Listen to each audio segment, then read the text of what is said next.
आदाब, मैं हूं अंसर आफाक और आप देख रहे हैं मिलत टाइम्स।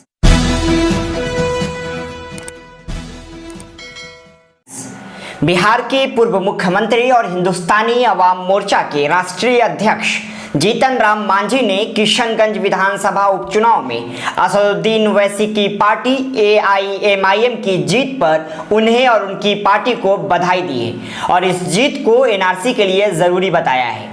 मांझी ने शनिवार को एक प्रेस रिलीज जारी करके कहा है कि देश में प्रजातंत्र है और हर एक पार्टी को चुनाव लड़ने की इजाजत है और इसकी इजाजत भारत का चुनाव आयोग देता है। मांझी ने कहा कि असदुद्दीन ओवैसी की पार्टी AIMIM के द्वारा किशनगंज से उम्मीदवार उतारने और विजय होने पर ओवैसी और उनकी पार्टी को मैं बधाई देता हूं।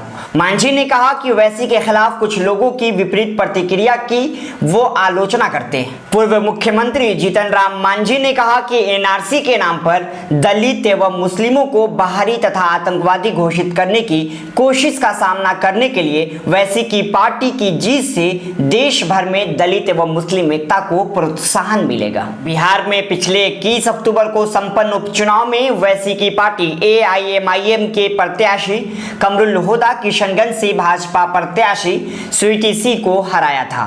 बता दें कि बीजेपी नेता और केंद्र की नरेंद्र मोदी सरकार में मंत्री गिरिराज सिंह ने किशनगंज में AIMIM की जीत को सामाजिक समरसता के लिए खतरा बताया था।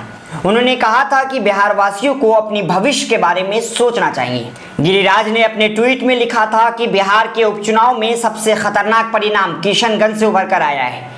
ओवैसी की पार्टी AIMIM जिन्ना की सोच वाली पार्टी है। ये वंदे मातरम से नफरत करते हैं। इनसे बिहार की सामाजिक समरसता को खतरा है। बिहार वासियों को अपने भविष्य के बारे में सोचना चाहिए। मिलत टाइम्स की वीडियोस देखने के लिए यहाँ क्लिक करके सब्सक्राइब करें और हाँ, बेल आइकन जरूर दबाएं। अगर फेसबुक पर देख रहे हैं तो पेज लाइक करें। ताज़ा तरीन खबरों और मज़ामीन के लिए विजिट करें हमारी वेबसाइट www.millettimes.com। हमारी ये वेबसाइट उर्दू, हिंदी, इंग्लिश तीनों लैंग्वेज में मौजूद है।